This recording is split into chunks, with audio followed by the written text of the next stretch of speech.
I'm ready. Okay. I'm walking out. I'm high maintenance talent. Father, why?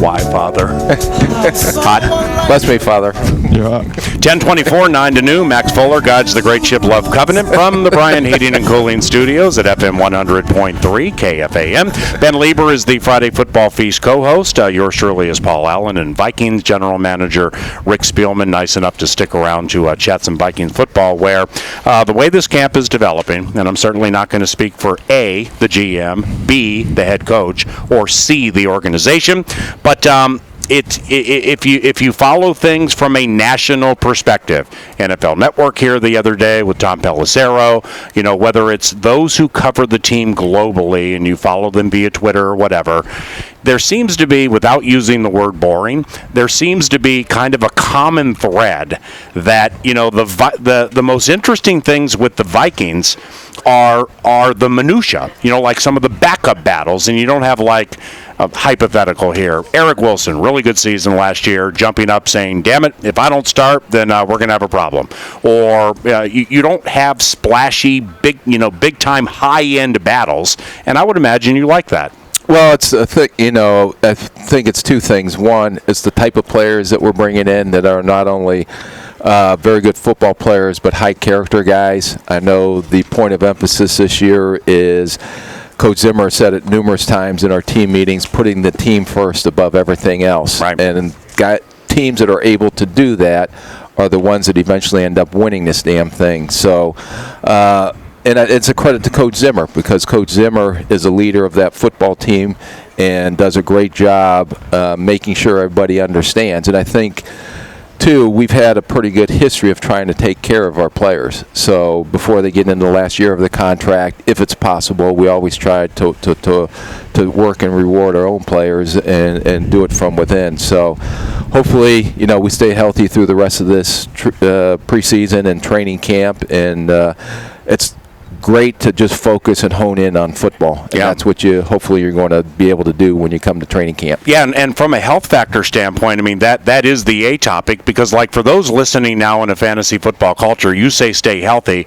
they start thinking all of the most popular names. But like last year in the preseason, hey, guy might not have made the team, but like when Adeyaruna goes down at US Bank Stadium, that stuff breaks your heart, man. Yeah, because those are the young guys, and a guy like him with his length and his natural athletic ability, fitting everything we're looking for at that position, for him to lose that year of development, whether it was going to be on the 53 or practice squad, sets him back a year. So those are the things that, even though you lose guys like that, it may not be your star players or your key contributors, but those are the guys that need the most work, and we have a great staff in how they develop these guys, and a lot of that's done during the week through practices. Yeah. Well, and it's got to be encouraging as we've gone through a week of practice, and typically, especially with the veteran defenses usually have the upper hand on offenses most training camps, but we're kind of seeing a little bit of a contrast to that, where publicly, Coach Zimmer's not happy with the way his defense has performed, and the offense, whether it's in the red zone and some of the run plays,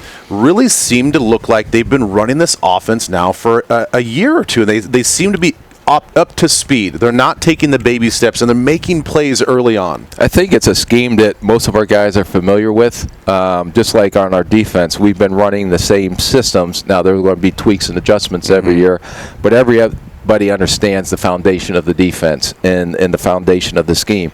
Offensively, I know with Kevin Stefanski taking over as the offensive coordinator, and with Gary Kubiak on that side of the ball, and Rick Dennison and all the guys, they simplified things and not making it as complicated. And guys can be smart as heck off the charts when you test them, but you still have to be able to make the game simple so they can go out there and just play. And I think a lot of things we're doing with Cousins, which you've seen out here, a lot of things we're doing with the offensive line, all that is starting to come together, just simplifying things and go out and execute what we do best. Go ahead, Ben. Well, I was going to bring up, you brought up Kirk, and there seems to be... Are you going to ask a question, or is he going to take over the show? He took the first two, and this is my follow-up. He is the guest. You guys are the guests. I have 45 segments a week, okay? It's about you guys here. You sharing information.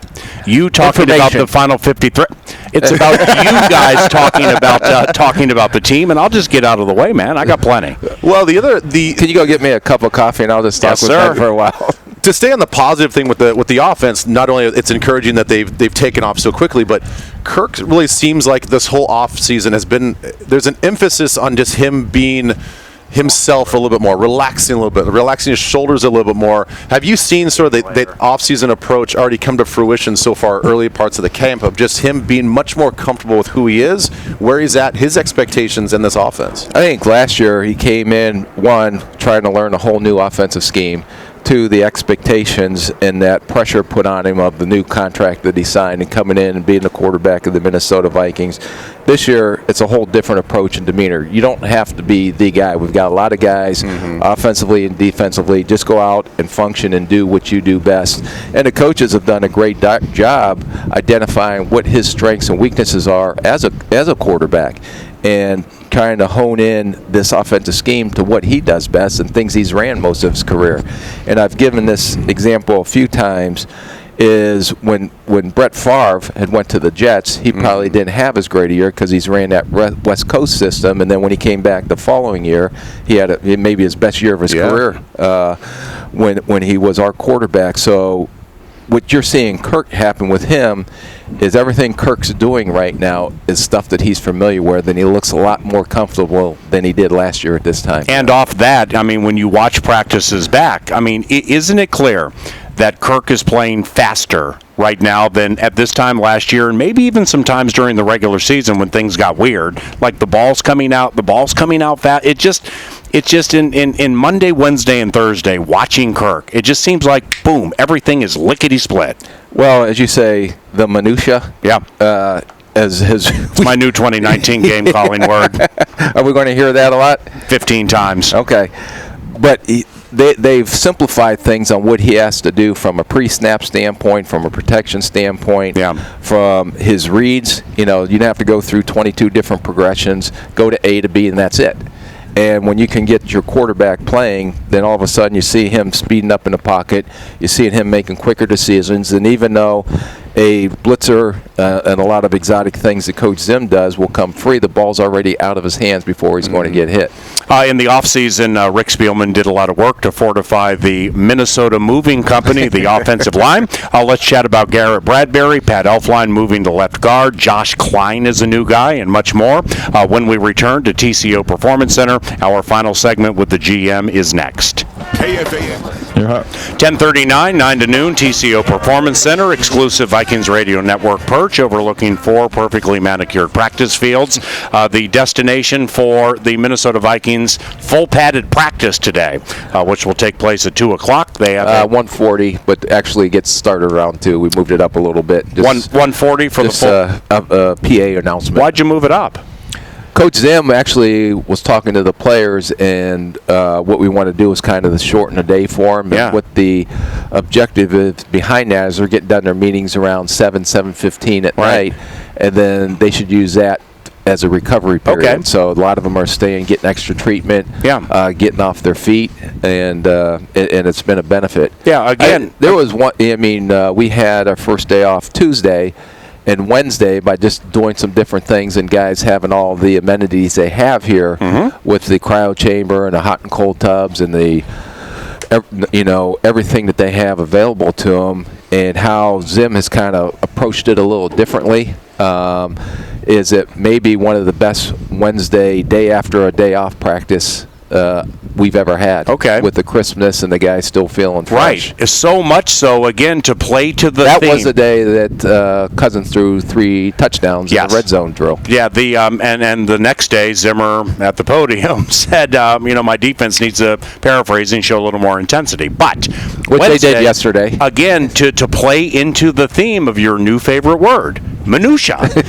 That Wednesday's practice ended remarkably early, like 30 minutes early. So from a media standpoint, or from a splashy standpoint, Mike must have been upset. Cut practice off early, get the kids into the locker room. No, actually, they did everything so well, so quickly, they ended 30 minutes early. It's again, it just plays into 2019. Wasted time, and I don't know, Ben, if when you first got in, but I remember when I was in camp way back, it was like go to the wall 2-a-days, full pads, but you're allowed to have 100 people here in training camp. Yeah. And it's amazing how sports science has evolved, how a lot of this new technology has evolved, where hopefully, and back in the day, I mean, you had one mini camp during the off season, that was it. That was it? Yeah. No OTAs? No, we didn't have OTAs back then. So what were they like when you hadn't seen them for months, and then you get them for mini camp? Well, that's why were they in shape? The training camp was to get people in shape. Whoa. And that's what they ended up doing. Yeah. And I just remember guys coming in and out. You get up in the morning and bang heads. You get up in the afternoon and bang heads again. Yeah. Until part of the new CBA was where the walkthrough is in the morning and not practice, or vice versa, whatever you want to do. But it's been a great for our young guys because we've had a lot of teaching periods. And the whole focus is getting these guys mentally into the playbook so they can play fast instead of have to think out there. And that's another reason why Coach Zim wanted to bring those rookies in have three practices before the vets came in, because it gave the coaches an opportunity just to hone in and focus on them. Well, I think the whole thing, and every team has to adapt per the CBA or safety changes and stuff like that. But, taking it from where you were to then when I played, where we actually did have OTAs and physical training camps where it was 2-a-days as much as you wanted. There was no regulation. I think it is interesting how the coaches, especially someone like Mike Zimmer, who's been through the NFL through all of these changes, to find that balance of where do you give these guys the tough, like how do you teach the toughness of the grind of the NFL, physicality of the NFL, and we got those through 2-a-days, and it was just like kind of beat into you. Now it's kind of hard to implement sort of that toughness when you're doing one practice a day. You get, 1 day off after 3 days and stuff like that. I think that's such an interesting dynamic and how fluid that has to be, where you got to have your team physically ready for week one, but yet give them the time off as well. And it's adjusting every year. But the one thing I know with a lot of the veterans that we have on this football team right now, that they've been through, and they should understand the mentality it takes to get through 16 games plus the playoffs.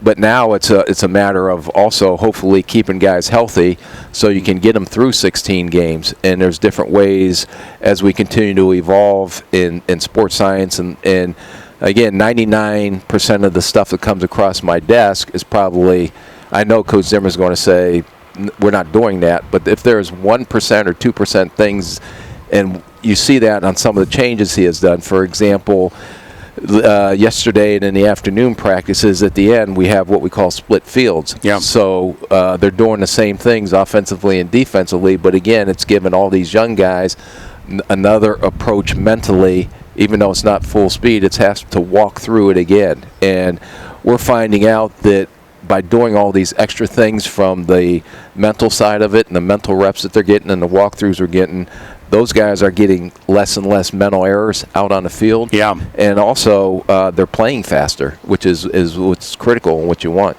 Speaking of mental stuff and looking at a land of opportunity, all right, Thielen and Diggs might be best 1-2 pop in the NFL at receivers. After that, Chad Beebe played late last year. I'm not putting him on the team, but he played on the team last year. So behind that, there are players, young players, you drafted like B.C. Johnson and Dylan Mitchell. You brought Jordan Taylor in, so on. The mental part of it for them. I mean, that, physically speaking, they wouldn't be here if they weren't physically gifted. The mental part could be the separator, and that's what the difference is. It's the mental, and can the coaches trust them to put them in a game? And the other part is learning that if you're not a starter, you sure in the heck better be able to contribute on special teams, or you're not going to be dressed on game day. So those are the things. I think the biggest adjustment for the rookies is when they come in, they've never had to really play on special teams or just minor, but they think, okay, well, I'm just going to approach it like well, you have to take a totally different mentality towards that. And Moof, our new special teams coach, has been great in the special teams meeting and actually gave visual examples of, listen, there's only going to be 3 or 4 extra linebackers that make this roster, or it could be 3 or 4 DBs, or 3 or 4 defensive linemen, or 3 or 4 any combination. There's going to be a total of 11 guys after our 22 starters that are going to be here because they can play special teams. Rick Spielman, General Manager, Minnesota Vikings. Ben? Well, and we heard Kubiak, his press conference, he was up there just for a short time, and a lot of the directives and the questions were about tight ends and that tight end group, and it seems like by and large the whole group has had a really good camp so far.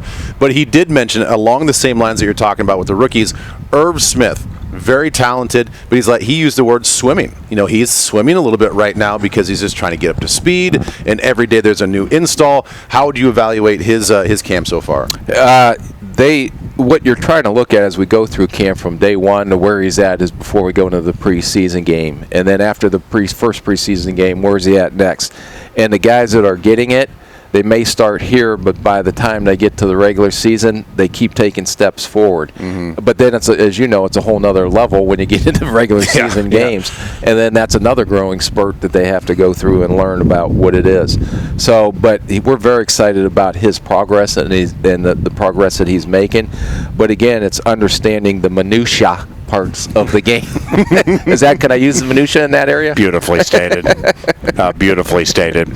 Is your backup quarterback situation mostly settled, or do you need more training camp and preseason games to decide? I think it'll come down to the training camp and the preseason. Yeah. I mean, that's fun. Yeah. Mannion's been very good, and we know what Sloter can do and when he gets in games. And Browning has been a pleasant surprise in everything he's been doing out there. So that's a very heated battle right now. Why wasn't Jake drafted? I think a couple things that I don't want to speak for other teams why they didn't draft him, but I know we were very high on him. We went back and looked at his whole career. Like, he maybe didn't have the greatest senior year, but when you saw what he did as a freshman, sophomore, and even a junior, he fit from a schematic point what we were looking for with all this play actions, the zones, the boots, things like that. And Kubiak and Clint Kubiak, as we sat there and went through all those quarterbacks down in that lower tier, we honed in on a lot of guys, but Browning was a guy that we really felt had a chance to come in and be functional in this offense and do well. How is Elflein embracing left guard?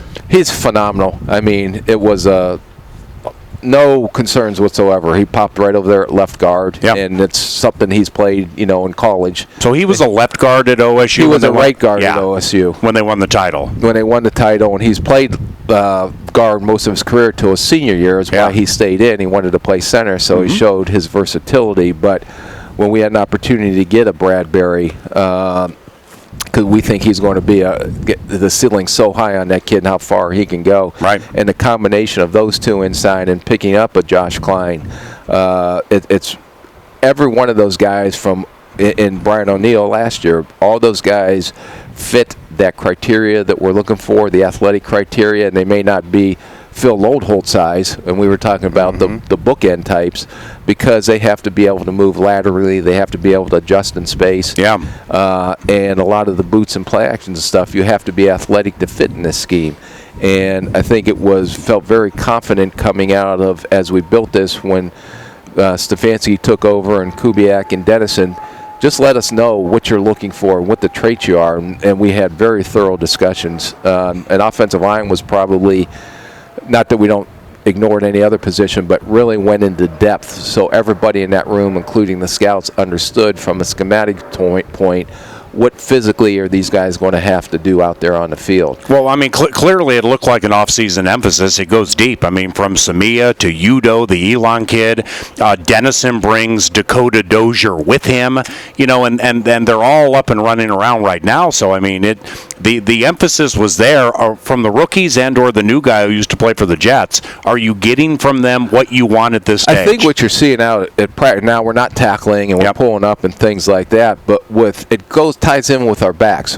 What's Delvin Cook do best? Well, as you can stretch, he has unbelievable vision and quickness to make cuts. So as he rides that wave of guys going out to the outside, he has the unbelievable vision on picking where that gap shows up. And you see a lot of times during training camp, all of a sudden it looks like there's nothing there, and then there's a gap that opens up because these guys are running these guys laterally, and he's so patient in letting things develop in front of him that's why we think he's going to have a big year ahead of him.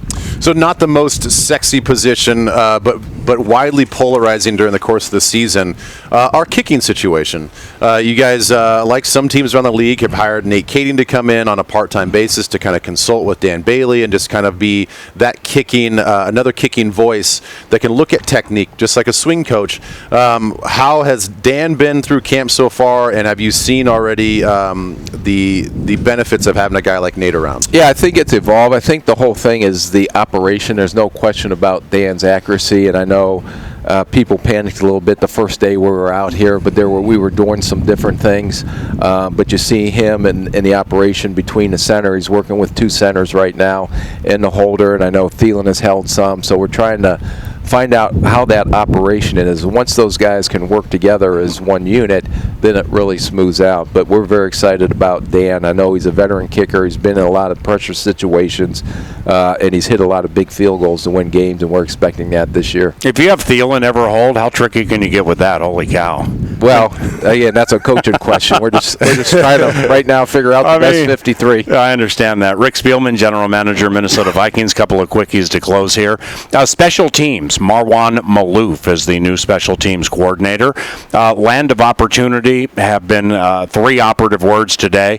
There are jobs open all over the place on special teams, right? Oh, yeah. No, it's always wide open. And guys that were on our team last year that were young guys that played on special teams, now we got a whole new crop coming in. That's where the battles are, and that's the most interesting thing. In fact, when we were watching the TV scouting the game last night, we have our depth chart up in the office just watching. Now we'll get the film today and start breaking it down as we Falcons Broncos, the Falcons Broncos game, and then who's that guy who just made that tackle on special teams? Yeah, who made that catch? So not worried about the starters, and not a lot of them played. Yeah, but just starting to hone in on certain specific guys, and what you want to do is compare those guys to what we currently have, and that's why you see us claiming guys when they get cut. That's why we put a claim in at the 53, or we'll bring guys in and flop guys out, especially early in the season. So that's all part of the personnel side of it, and trying to continue to turn over your roster to make it as best as you can. Yeah. The return game, punt return, kickoff return, any names sort of emerging in those positions? I think Amir, when he came in, Abdullah last year, did a great job as a kickoff returner, and I know he's a pretty explosive playmaker when he has the ball in his hands. He did punts for Detroit, too, for a little bit, right? Yeah, we've looked at him as a punt returner. We're looking at Beebe right now as a punt returner. All these young receivers that we brought in, and a couple of the young DBs. I think Moof has had maybe 10 guys back there. Yeah. And there's going to be a lot of guys that are going to get opportunities in the preseason before we nail down who those 2 will be. So there definitely were significant voids to fill with Sherrill's going to New Orleans. I mean, that's a big. It's hard to replace a Marcus Sherrill. Yeah. Not only for what he did for us on the field, and I think if not, he's the all-time leading yardage and punt returns for the Minnesota Vikings in history. Yes, sir. So most punt return touchdowns, which is pretty good for a tryout guy to come in and do what he was as a leader, a quiet leader, but what he did in the community, you can't replace that. So, and that's the toughest part of this business as you start to balance out the cap side of it and the business side. But hopefully we'll be able to resolve that and see who actually can step up. And I don't know if there'll ever be a Marcus Sherrill's type, but you don't know. We won't know that until we actually get going in the preseason. Last one, how badly do you want to bring a Super Bowl to this fan base? I know every year we come in, and those are our expectations, or else we're not going to be. But you can go down every camp, and if they're not in there, I listened to Dan Quinn. They had a clip on him, and every team's talking the same thing. We're in here, we're going to win this together, and we're in here, everybody wants to get to Miami. And if you don't have that attitude, you're not going to, why are you in this business? I might as well go on the radio with you and Ben on Fridays. I don't want to do that yet. Do you care to leave us with a regular season record prediction for the Vikings? Yeah, I always do. Yeah. You're going to be conservative this year, 14-2. Yeah, week 1, Atlanta. Yeah, great. You're awesome, man. Thank you very much. Thanks. Appreciate it. Rick Spielman, General Manager for the Minnesota Vikings, back after this.